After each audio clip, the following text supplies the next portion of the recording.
Siya po yung nagbabantay sa loob ng kulungan.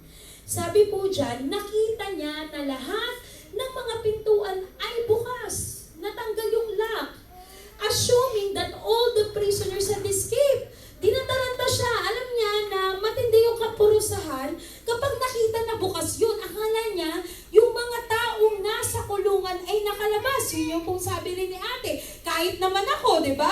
Kapag dito sa police station, kapag yan bumukas, hindi posibleng lalabas sila. Lalabas talaga yan. Pagkakataon na yun eh. So he pulled out his sword and was about to do him himself.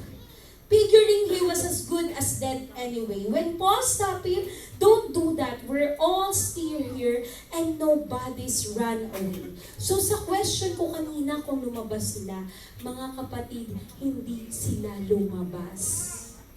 Grabe, di ba? Kung ako, kung ikaw ang nasa loob ng sitwasyon na yun, kung ikaw yung pinagbintangan lang, kung ikaw yung pinagbintangan lang naman ako eh, parang iisipin mo, ay, blessing. Tama po? Blessing, bumukas yung pinto. Lalaya na ako. Ito na ata yung sagot sa mga prayer ko, sa pag-worship ko. Pero